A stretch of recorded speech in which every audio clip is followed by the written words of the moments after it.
नमामि चिन्मयं देवं सद्गुरुं ब्रह्मविद्वरम्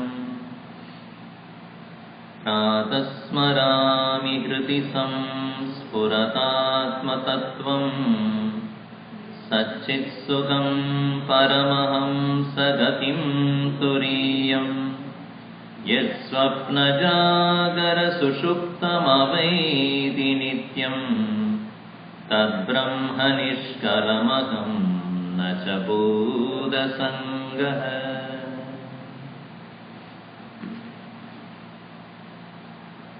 Yesterday we saw the explanation on avidya, asmita,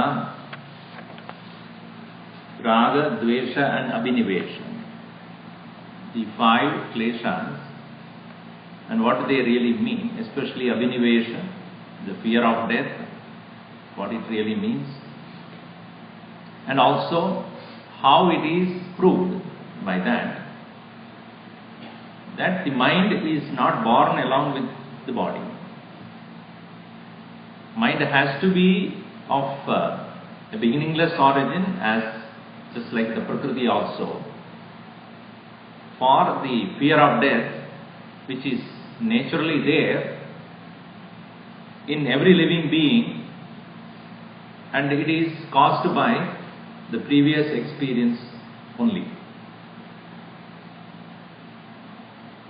If you say it is not that way, it is along with the body, the mind is born, then in the lack of the earlier experience of death, how can it ever remember the fear of death? So the mind, which has acquired the various impressions of the past,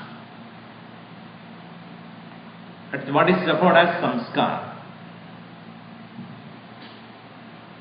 Samskar. The impressions, deep impressions caused with earlier experiences. And they lead to favorable circumstances to express, according to yoga philosophy, the field in which the samskaras express is called vasana. While Vedanta doesn't hold the meaning of the term vasana in that way, whereas yoga says, the yoga philosophy says, the samskaras are the deep impressions, along with the impurities when they act, they have another word called karmanushayi. Karmashaya. In other words, Karmashaya. Ashaya means seat. Karmashaya. I am not going into those details now because it's further elaboration is necessary there. Let us move on to the means to overcome these impurities. We have so far seen the Sankhya philosophy holds the view that the whole world is divided into two parts, Purusha and Prakriti, and Prakriti is matter and Purusha is the spirit. And because of their close association, the Jivatva, the individual being we are. And enlightenment is separating the Purusha from the Prakriti. And Purusha knowing itself to be the seer, the presence, the sentient, eternal, free. Where the Prakriti is that which is the matter, subject to change and bringing about all the disturbances. So enlightenment, in other words, is exclusive awareness of the Purusha. It's called Kaivalya Dhama. The abode which is only one, which is of Purusha. Impurities do not allow this to happen, and therefore the seat of impurity called the mind has to be conquered. So by practice of yoga, this is what is to be achieved. That is the Chitta Vritti Nirodha. Now what are the means to overcome this? Yoganga Anushtanad Ashujihi Kshaye, that one. Ashuji Kshaye Jnana Deeptihi Avivekakyatehe. In the 28th Sutra of the second Sadhana Pada, Yoga Anga Anushtana, by the limbs of yoga, Ashuchi Kshaye, in the elimination or weakening of, Kshaya weakening, of Ashuchi impurity, Jnana Deeptihi, illumination, Aviveka Kyatehe, up to gaining the self-knowledge. So the practice of yoga, the practice of eightfold form of practices in yoga will help an individual to weaken the impurities as well as gain the momentum to realize self-knowledge or the knowledge of the Purusha. Aviveka Kyadehe. Up to the point. A means up to. So sometimes when you split, you must understand. Aviveka means no Viveka. Aviveka. Up to the Viveka. Up to the realization of this. So how long one should practice this eightfold angas or eightfold limbs of yoga until the enlightenment takes place? Now one may wonder, how pranayama and all other things or the asana etc., how does it help one to gain self-knowledge? They are definitely the favorable means to gain that knowledge. It is by these practices an individual can quieten the mind, an ability to make a body available continuously for contemplation, and the mind which is quietened is ready to have an one-pointed attention. All this can be gained by the practice of the asana, pranayama, etc. Also, in meditation, an individual is able to gain the insight into what is taught in the Shastra and by the Guru. For it is in the Vedanta Shastra is also it is said, Shravanam, Mananam, Nididhyasanam, Kartavya. Kartavyani, they are these three are to be done. Atma va are drishtavya, shrotavya, mantavya, nididhyasitavya. One must visualize, one must listen, one must contemplate or reflect, and then one should meditate. So having listened from the teacher or the Shastra, the next is you have to contemplate. So for that these are all helpful. So now what are the 8 limbs of yoga? Yama, Niyama, Asana, Pranayama, Pratyahara, Dharana, Dhyana, Samadayo, Ashtangani. Samadaya, Samadhi, Adaya. So Samadaya. These 8: Yama, Niyama, Asana, Pranayama, Pratyahara, Dharana, Dhyanam. These 8 are considered to be 8-fold means to reach the enlightenment, according to the philosophy of yoga, Yoga Shastra. Yama, the very word means, yam is to control. You know, the one who brings death is also called Yama. In Hindu scriptures, meaning he brings an end. So anything that brings to an end is Yama. Yam, to control, to bring, to arrest it, to stop finally. So therefore, as we have seen, so long as the mind is active, impurities will constantly express. In other words, the expression of impurities itself is the mind. If we have to bring the Chitta Vritti Nirodha, to start with, what we should stop, what we can stop first. So that which we can stop and we are not stopping, that is our life now. So we have to realize what are the things that we should control, restrain, and bring to an end. What are those? So Yama, first one. Ahimsa, Satya, Asteya, Brahmacharya, Aparigraha, Yamaha. Ahimsa, Satya, Asteya, Brahmacharya, and Aparigraha. These 5 are considered to be the Yamas. Things that can be carefully checked and brought under control.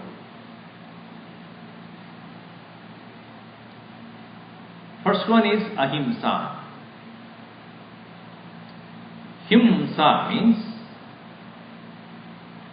to injure. Ahimsa, non-injury. Now this needs to be understood very carefully. Tatra ahimsa sarvata sarvada sarvabhutanam anavidroha. What is ahimsa? Sarvata sarvada. Sarvata meaning towards all living beings, always. Sarvabhutanam, at all times, towards all beings. Anavidroha. Avidroha means cruelty. Anavidroha, non-cruelty.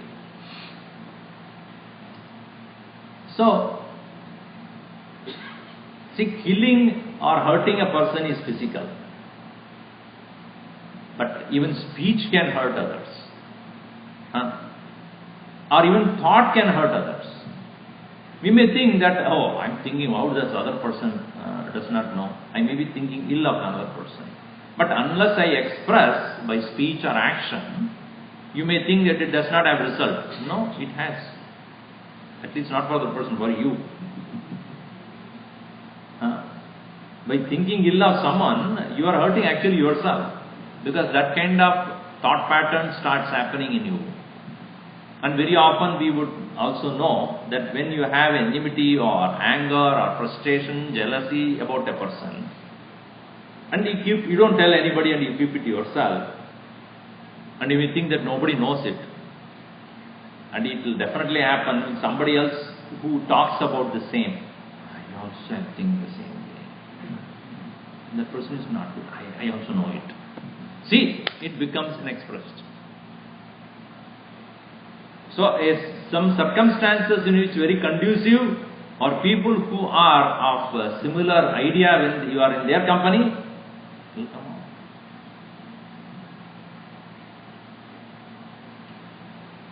So, therefore, at the physical level, speech level, and the mind level, one has to practice ahimsa. Now, one may ask this question: can anybody live without injuring other life forms? Because many people who are non-vegetarians would say, towards the people who claim to be vegetarians, even vegetables are live. Killing another living being, if it is considered to be himsa, it is said in the Shastra also that without eating that which is alive, you cannot be alive. Life is sustained by life only. Jivo jivasya jivanam. If you want to have jivanam, you must have something that it is alive. You cannot eat a mud and the stone to be alive. It is not possible. Even drinking water, there are a lot of germs which are there, which are alive. Therefore, you are alive. Even the air you breathe, there are so many germs that are there that are alive. Therefore, you are alive. So they will argue, see, you are also killing the plants and fruits and other things. That is also life. Now, the point here to be understood is, for your self-survival, you may probably need to eat another life form. But it is said, do not do it with cruelty. The cruelty, that is what anabhidroha. The cruelty should not be there. That is why in the some traditions we have it is kosher. Right? Without cruelty, that is only excuse. But even then, that is better than doing with cruelty. So now you go to a shop and you see beautifully packed meat. And you don't even know what an amount of cruelty has gone into that. How they have prepared that meat, finally if you see that, you will not touch it. Because live pigs or live cows are put into the machine. Then you understand how much of cruelty has gone in for your comfort, for your taste. So that is why it is always said, even while cooking, pray to the Lord. Even when you are cooking vegetarian food also, or when you are eating the food also, please pray to the Lord. If there is any cruelty that is done due to this, for this food, please forgive me for that. So we know that we cannot live without eating that which is alive, but let us not be engaging in the cruelty of killing.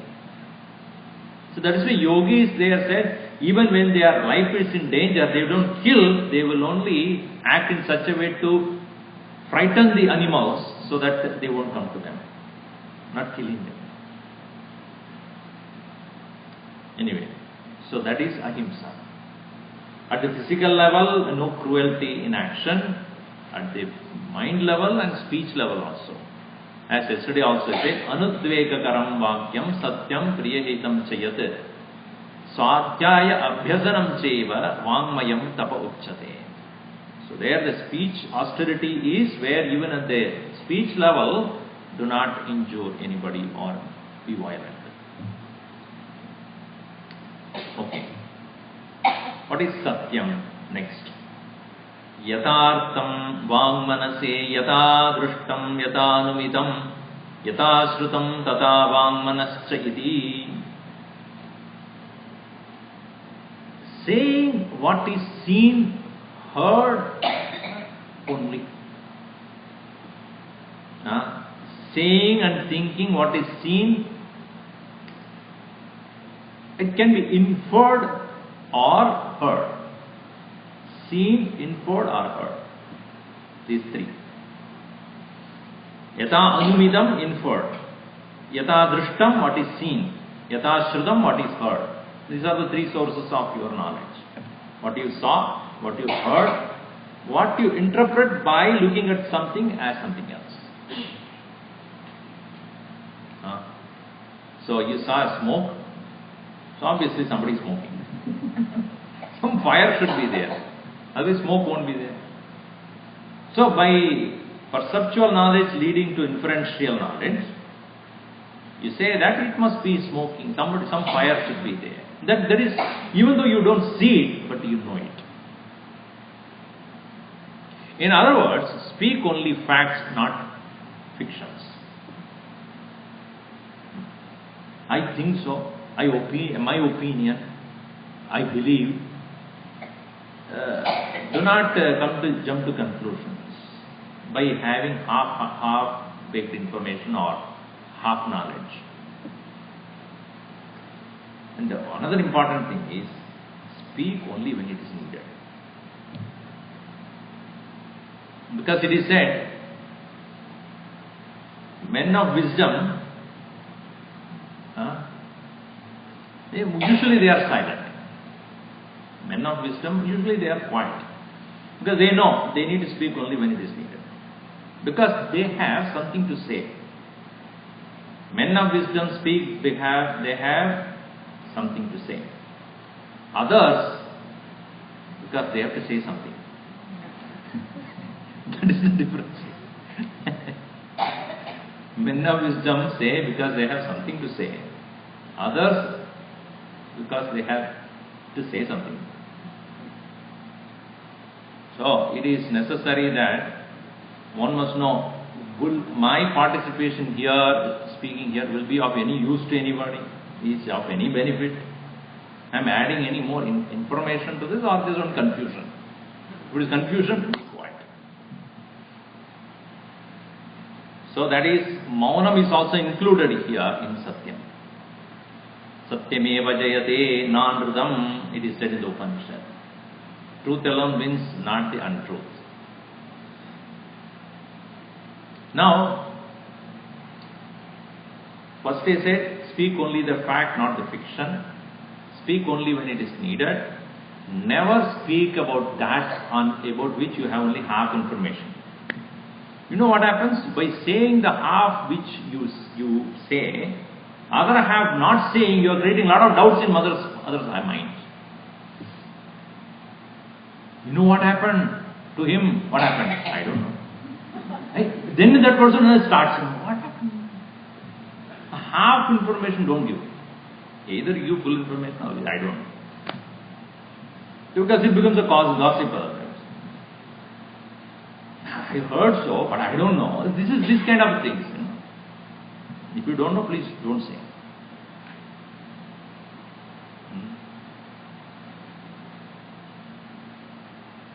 That's why it's called think. Think means what? T-H-I-N-K, right? You should say that which is truthful. T. H, harmless. I, inspiring. N, non-injurious. K, kind.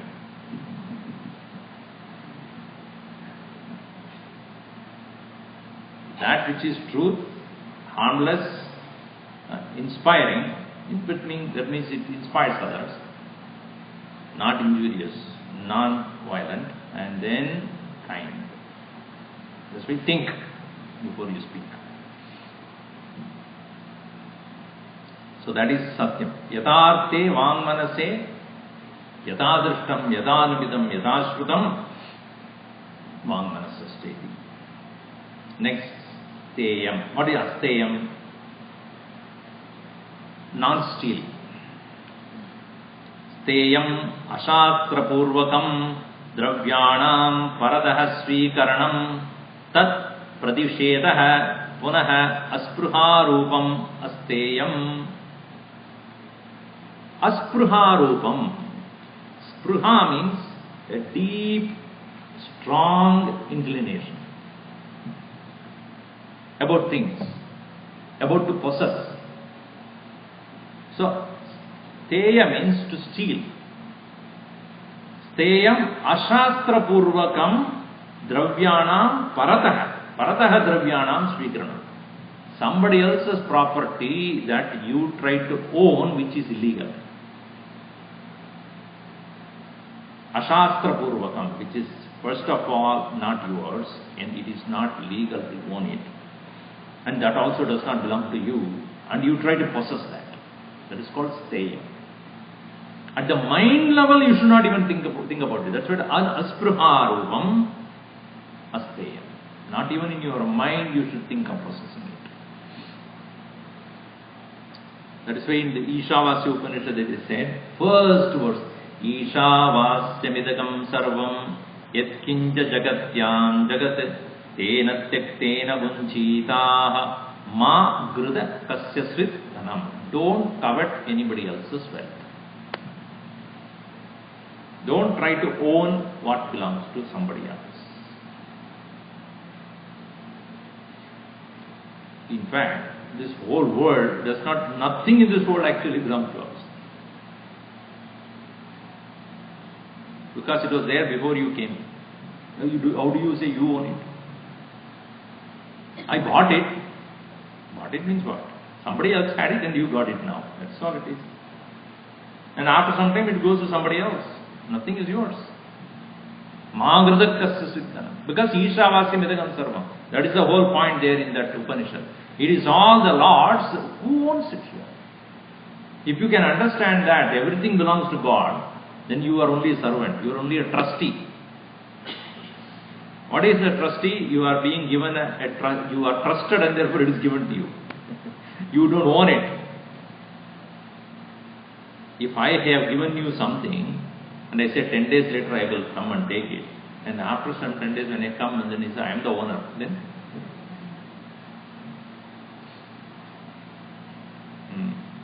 you are not the owner, you are only a trustee. You are only asked to keep it for a while. So, the trusteeship, I don't own anything. In fact, not coveting anybody else's wealth. So that is called asteyam. Krishna also says in Bhagavad Gita chapter 3 that in this world everything is happening according to the will of the Lord. Yajñāt bhavati parjanyah parjanyadanna sambhavah annāt bhavati bhutani. All the beings are born out of food, and food is coming from the rains, and rains are because of the yajna. Yajna is from the karma, karma is from the Vedas, Vedas came from Brahman. And therefore everything belongs to the Brahman. One who does not understand this and do not give it back to the world for this evam pravartidam chakram na anuvartayati hayaha sagayu indriya ramaha moham partha sajivati. Such a person lives in vain. Why? Because he doesn't contribute back to the world. What he has taken from the world, he should put it back. That's why our Gurudev has said in the pledge, producing more than what we consume and giving more than what we take. You should produce more than what you have consumed. I was teaching this teachers training program 3 days back. I was telling them, in some house where I used to stay, when I go to Midwest, in their house they have written in the restroom, leave the place cleaner than how you have found it. Leave this place cleaner than how you have found it. That means what? Clean it up. Much more cleaner than how it was before. I have to write this in every classroom now. Because every end of every Sunday when I go there, my God, it's like a pralaya has taken place. Mahabharata war in every room. I do not know. It's just calm and simple attention is necessary. Let me not dirty the place.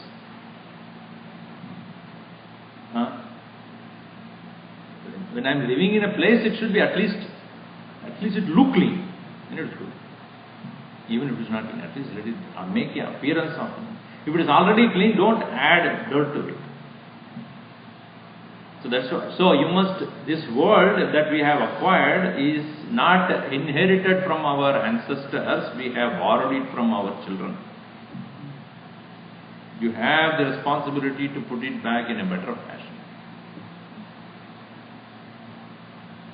Anyway, asteya means therefore do not try to own things of others which legally does not belong to you. Next is brahmacharyam. Brahmacharya means self-continence. Self-continence. Celibacy. Brahmacharyam guktendriyasya upastasya sanyamaha. Well controlling the sexual organs. This is a must for the yogis who are attempting to conserve all energy for meditation and contemplation.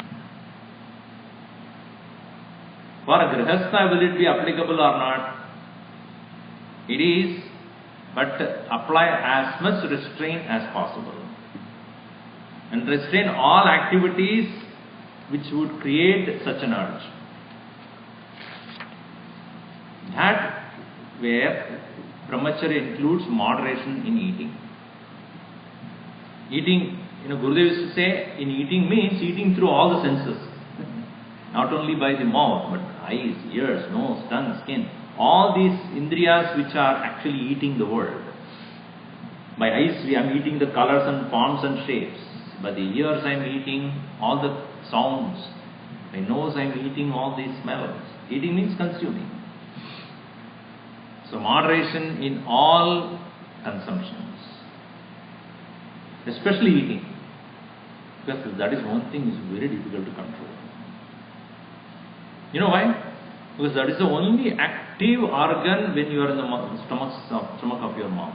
That is the first organ developed. Actively. From then on, the child does not do any other activity but eating. He can't see, he can't hear, he can't smell, but eating goes on. So the eating, the tongue is the most difficult thing. But all organs, especially the all sensuous organs. Now it is said that among the various food that is available for us to consume, milk products are considered to be sattvic.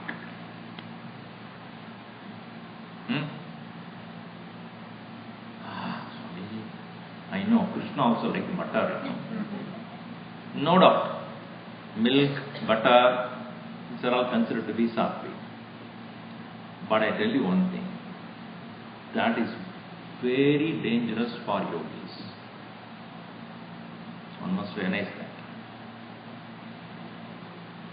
It is dangerous because it can create urges.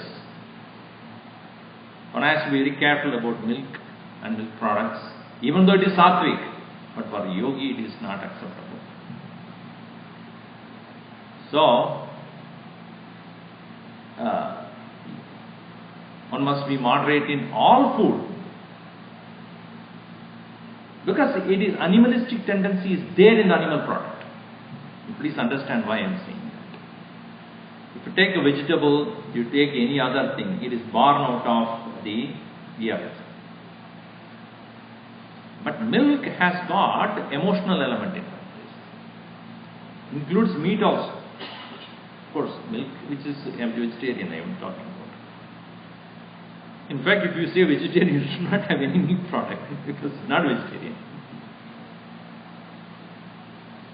In milk and milk products, there is an element of animalistic tendencies involved.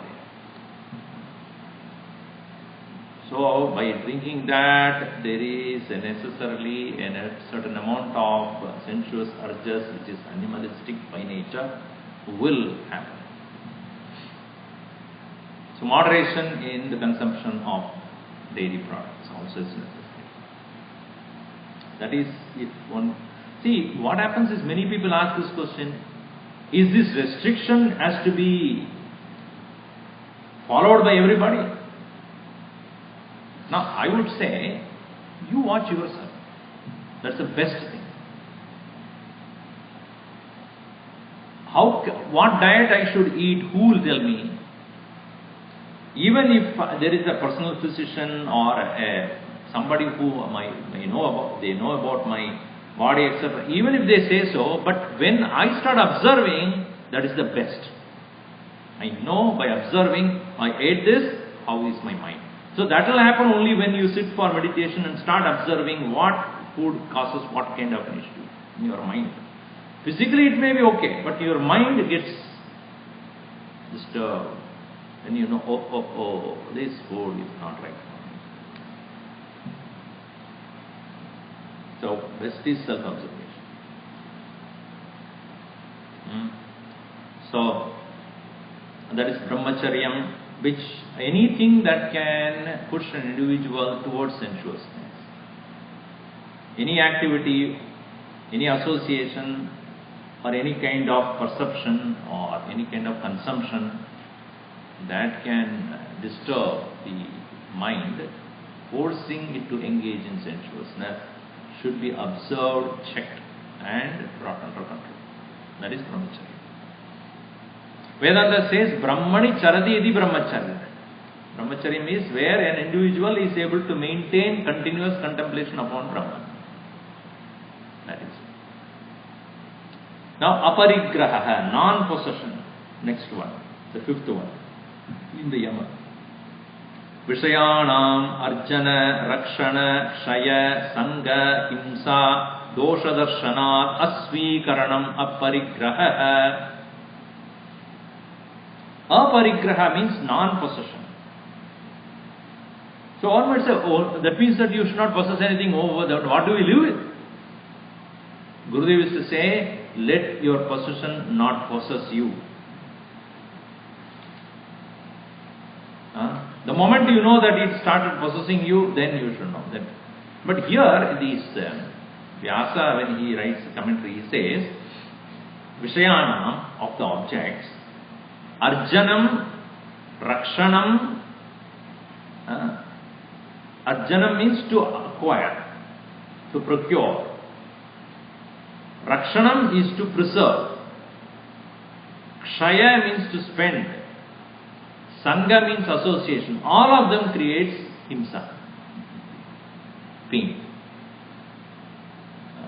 To acquire wealth, lot of effort.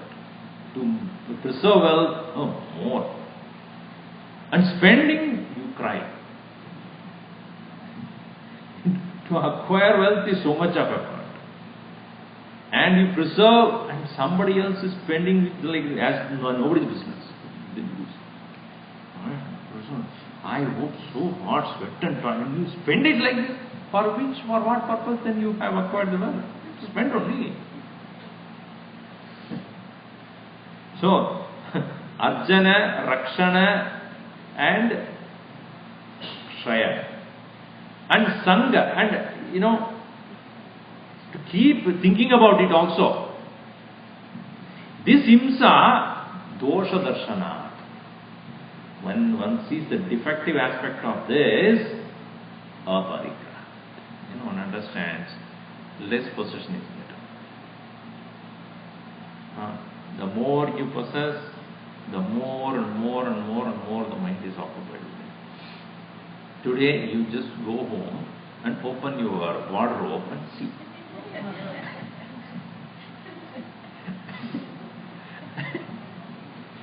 How many of them you never wore?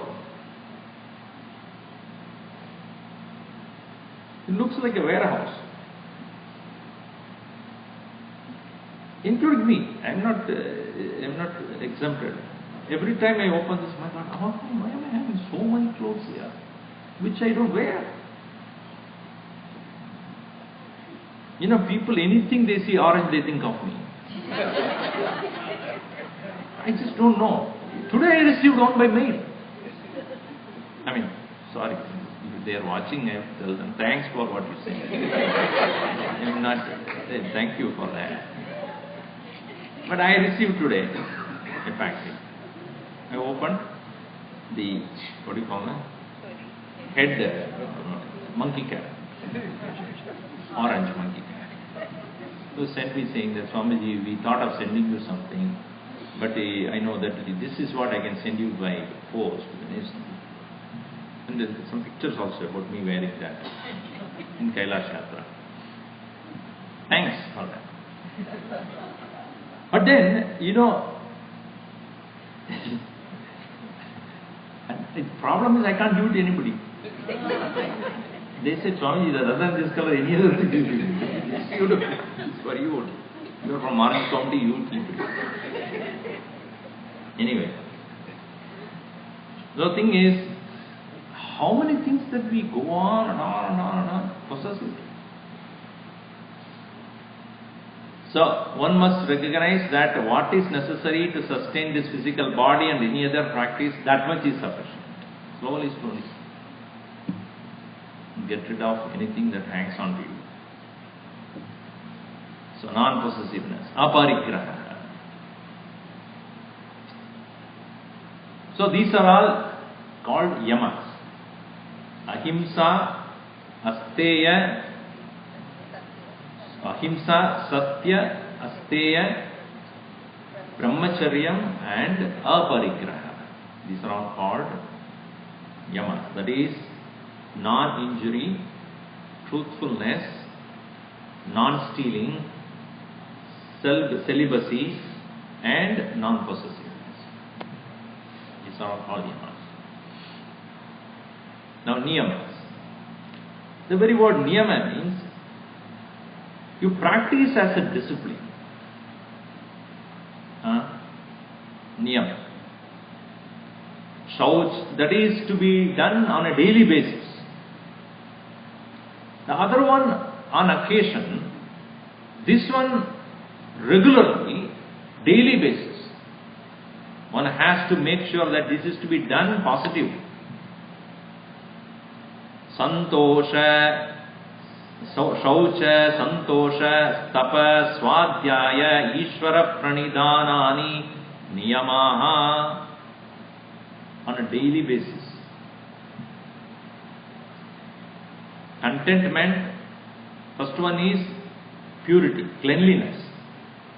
Contentment, austerity, self-study and surrender to God. These five: cleanliness, contentment, self-study, austerity, self-study and surrender to God. Shaucham mrijjaladi janitam medya avyavaharanadi cha bhakyam abhyantaram chittamalana akshalanam chittamalana akshalanam. What is shaucham? Simple thing is cleanliness. Mrit jaladi, with water and mud. Mud? Only for cleaning the vessel we use mud, not the body. Sir, soap is nothing but mud. Made of what? Chemicals. Came from what? From the earth only. From the air. So, the chemicals that are produced from the earth only, you are using it as soap and water. That's what you clean. So, this is external cleanliness. Shaucham mrijjalanadi janitam medya avyavaharanadi bhakyam. Removing all the external impurities. It also includes where you are staying, the place should be devoid of all unclean things. Some of the houses when I go, oh my, unbelievable. When you turn that, what do you call it, the water thing open, first of all it comes on your face. That's what, I don't know. You don't need to use any hand or anything. Straight it comes to your face to wash it. And that place is so dirty. You don't even feel like opening it. I'm not saying that if we don't have the facility to clean it, then it is understandable. With all the facilities available,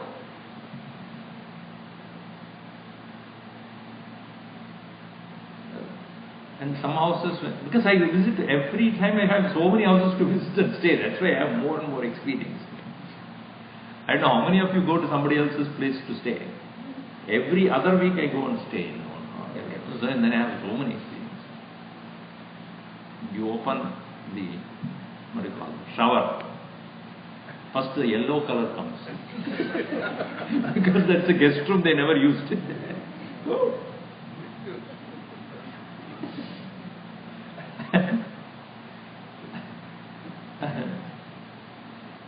And then the bathroom is never clean. Oh, unbelievable. And the towel that they give, the smell, because they never used it for years together, the smell. And the peculiar thing is, Indians have the peculiar habit of putting that thing, what is it called? Mothball? The smell of it is so horrible. So, basic cleanliness is not there. And the worst part of the house is the puja room. Flowers which were offered in the last Janmashtami is still there. Flower. It's already gone, dead, sitting there. And Krishna also full of that, because next Krishna Ashtami only you will get clean. It's still there. And in one of our mission centers, I won't tell you which one, I was staying there for a few days. The agarbatti stand is nothing other than agarbatti itself. Go on putting it, and that thing comes out of it, goes inside that only, and then the whole thing is nothing but agarbattis. And in that only you put the agarbatti.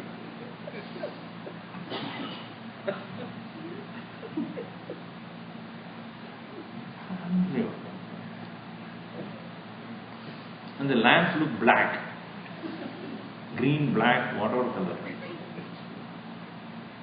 It's a Bhagavan's place, please keep it clean.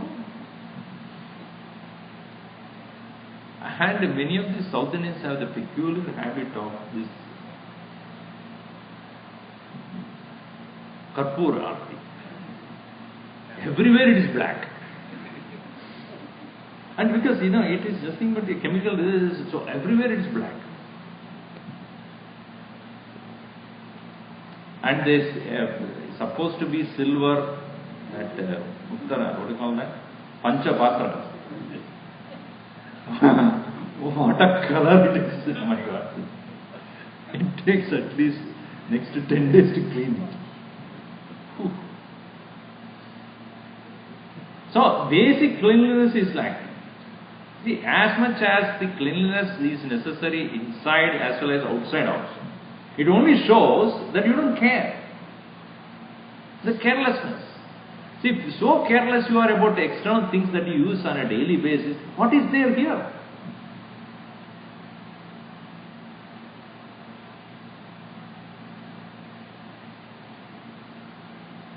And the stove area you should see.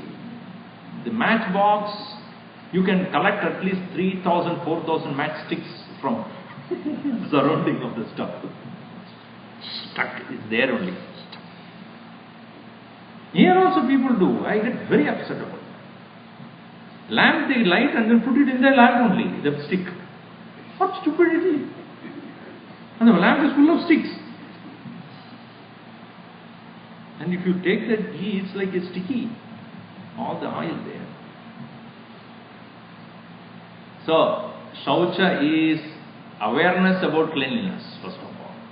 In the body, in the living condition, as well as in the mind. That is Abhyantaram Chittamalanam Aksharam. Cleanliness within is about body cleanliness and surrounding. And maintaining good thoughts in the mind and constantly checking the quality of thoughts. That's why it's called daily, regularly it has to be done. See, cleanliness is not once in a while you do. If you can clean it, make it clean every day, you don't need to bother about it. Make it as a routine to clean. Just like the physical body is a routine to clean, similarly, environment as well as the mind has to be constantly kept cleansed. So that's on a daily basis. That's why it's niyam. Santosha. Santosha is contentment. Sannihita sadhanat adhikasya anupaditsa. Upaditsa. Padtumicha upaditsa. Upadtumicha. Upadtum acquire. Icha means to decide. Upadtumicha upaditsa. Anupaditsa. Not having a desire to own what is not necessary for one's sadhana. Sannihita, in the proximity, sadhanat adhikasya, anything other than what is necessary for one's practice, anupaditsa, not necessary. It's just an unnecessary possession. Santosha means therefore contentment with what one already has and making use of what one already has. Our problem is we go on ask and ask and ask, and we don't even look at what we already have. So santosha is, therefore on a daily basis, look at what you have and see whether you are using it to the capacity. What your own potential, whether you are able to perform up to that. Whether you are able to use what you already have, then before asking for anything more.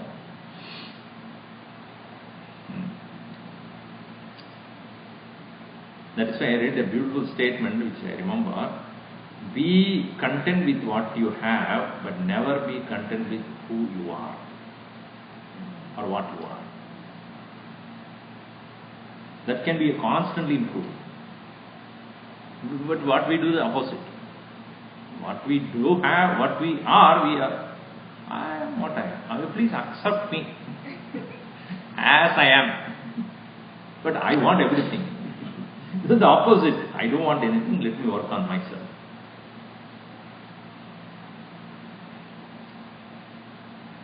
Next is tapas, which we have said, yesterday we discussed about Dvandva sahanam, ability or the skill to bear the contradictions and opposites of life.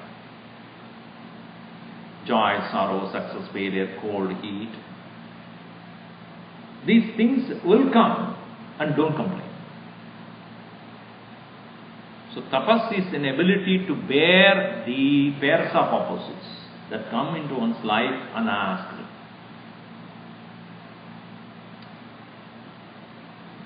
So, no complaint about unavoidable circumstances in life. So it is said there are two kinds of maunam one should practice. Kashta maunam and another one is called akara maunam. Kashta maunam means complete silence with no gesture or no means to communicate. Once in a while we should practice this.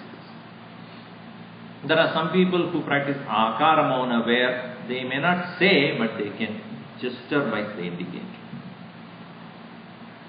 But why it is necessary? By practicing silence you know how much noise is there in the head. It is not voice, it's only noise. So much of noise is there in our head. And when you see something and you have an intention to make a remark or to complain or criticize or ridicule, stop. Tell your mind, stop. And slow practice of on a daily basis, where you have to make a correction and make a change, do it. But don't sit and complain there and cry about it. This is also necessary. Tapas is also prescribed as a daily discipline with respect to religious austerities. Regular basis, regular fasting, regular observance of which is religious vows that one has taken up, without complaining. Because it's for self-improvement actually, not for pleasing any god. Chandrayanadi Vrata. Chandrayana is where, the full moon they eat full, let us say 10 chapatis. Just give an example. Or 15 chapatis. Rotis, thin ones. And then when the Purnami onwards, when it goes on decreasing, you also have to decrease the number. 14, 13, 12, 11, 12. Then no moon day, no roti. Then again, first day you take one, second. So this is called Chandrayana. Some people do that. That doesn't mean you should eat 15 rotis on the day. Anyway, I just gave a calculation. Whatever you are reducing, that 1/15th only you should eat on the last day. Then again you start. So that kind of, keeping the body under one's control. Tapas. And even silence helps one in unnecessarily gaining more and more modifications of the mind which will happen due to conversations. Somebody will say something and somebody will say, and then you start thinking about that. Why that? Quiet. Watch the TV with mute.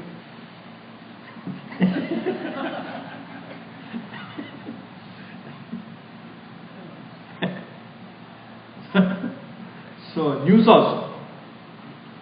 It will be interesting. You won't feel like watching them. Switch it off. Don't have. What is he saying? No, mute. Anyway. Swadhyaya. Next. Self-study, which we have explained earlier. Moksha Shastranam Adhyayanam Pranava Japova. Moksha Shastranam Adhyayanam. Study of scriptures which are teaching us about liberation. And Adhyayanam, that is Moksha Shastra Adhyayanam. And then Pranava Japova. Chanting Om. Pranava. Japa purifies the speech. Surely it does. So, and Moksha Shastra gives us the enough food for contemplation. As yesterday towards the end I told you, where we have an option to think differently, that is what scriptures give us. Gives us choices to think. You need not think the way you have been thinking. Why not you think in this way?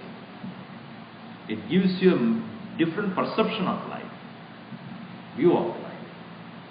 It's possible to be liberated, to be free of matter, if you think in this way. So that choice, when it is shown in contemplation, in meditation, you start thinking about it.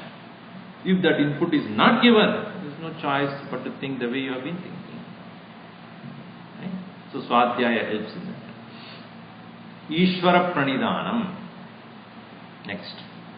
Ishvara Pranidhanam Sarva Kriyanam Paramaguro Arpanam Tatpala Sanyaso Va. Where an individual either to one's own Paramaguru here means absolute Guru, the Lord himself, or one's own spiritual preceptor. All activities are Gurubhyo Namaha.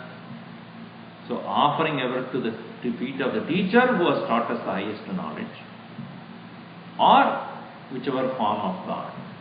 By doing so, you are coming closer to the favorite deity in your mind. Because actions when offered to the Lord or the Guru and not taking the result to oneself, you are actually coming closer to the deity.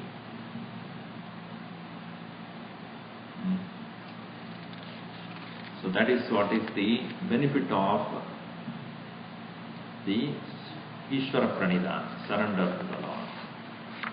So, niyamas are Shaucha, Santosha, and what? Tapaha, Swadhyaya, and Ishvara Pranidhana. Contentment, so means cleanliness, contentment, austerity, self-study and surrender to the Lord. These are called niyamas. These when they are performed, the mind is relatively quiet, it is ready for the next one, is called asana. So nowadays they teach first asana. A yoga class, you go first to see, come on, teach me asana. Wait, you have to do yama and niyama first. Then you will have yourself sitting there, nobody else will be there. So therefore they decided, okay, let us start with asana. Sthira Sukham Asanam. That is the sutra here. 46. Sthira Sukham Asanam. Two aspects to any posture. Sthiram and Sukham. Steady and comfortable. If this asana is uncomfortable, you cannot proceed further. And if it is comfortable but not steady, then also you cannot do it. So it is samam kaya shiro griva. Samam, same or steady, one straight line. Shira, griva and kaya. The trunk, the neck and the head should be in straight line. That is thiram. And it should be comfortable. It should not cause pain. In the beginning stages it will create pain because your body is not used to it. But the practice alone makes that pain go away. Many people cannot even sit in even the Sukhasana, Ardha Padmasana, Ardha Padmasana. Swamiji, Shivasana or Shavasana, which is better? Sha or Shi? I prefer Sha. Shavasana. That's why it is said, Prayatna Uparama Siddhyati Asanam. Prayatna has to be done. In the beginning stage, yes, a lot of effort has to be done because the body is not flexible. Then one should know how to create uparama, relaxation with that particular posture. First is prayatna. Effort has to be done to make that particular posture possible. Then in that posture, uparama, relaxation. Prayatna uparamat siddhyati asanam. Yena na angamejayo bhavati. Thereby the limbs of the body would not move. That is the idea. Thiram means what? Where the limbs of the body does not move. Two kinds of movements are possible. Shifting the body, moving the body. Some people sit there but they won't keep tangible at all. That is also not to be done. Not only shifting but not also movement. So, anga umejaya na anga mejaya. So that is important. And also as one practices the steady posture and uparama, relaxation, the mind has to be given the job of paying attention to the higher self, by which one even forgets the existence of the mind.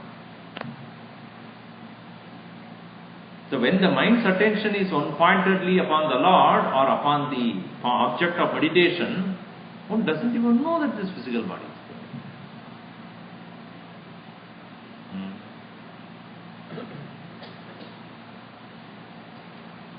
I have tried, not recently, to sit. I want to find out one day how long I can sit without a movement. Not to praise myself on this, but this needs to be done by you so that you know how much control you have. I could sit for 4 hours. Do you know why?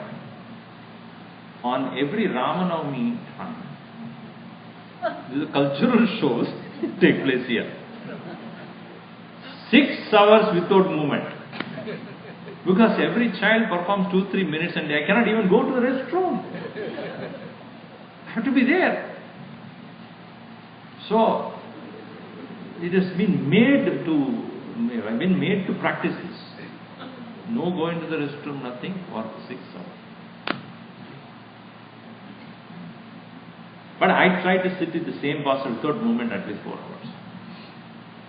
So then you will know slowly how this is possible. Your body has to oblige. Sthira Sukham Asanam. And also no disturbance caused and to be allowed with respect to the dvandvas. Heat, cold, this and that, all those things.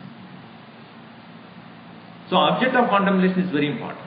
Now why I tell you in this part, this is the last one, I will finish with this. Tasmin sati swasa prashvasayoho gati vichcheda pranayamaha. Pranayama should be practiced only after mastering asana. This is sutra here. Tasmin sati, in the event of gaining this sthira sukam asanam, then shvasa prashvasayoho, inhalation and exhalation, gati vichcheda, movement and control, pranayama. So what is pranayama? Essentially the ability to hold the breath after inhalation and the same ability to hold the breath outside after exhalation, that is called pranayama. Breathing in and holding it, not breathing it anymore, and breathing out and not taking the breath anymore, this practice is pranayama. We will see elaborately in the next session when we have. But here the commentator also says that this, when you are doing the inhalation exhalation, it is necessary that you should have an object of contemplation in your mind. Pranayama is not really powerful unless you have the mind simultaneously engaging in contemplation upon the object of meditation, or focusing upon the object of meditation.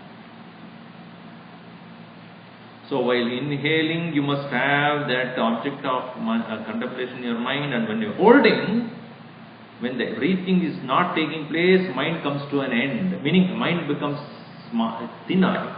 At that time, only one thought about the object of contemplation. Similarly, when you breathe out again, at the end of it, the object of contemplation alone remains, no other thought. So breathe in and then retain the breath and keep the object of meditation. It can be a form of God or it can be Om. Retain that. And then breathe out and again retain that. This is pranayama.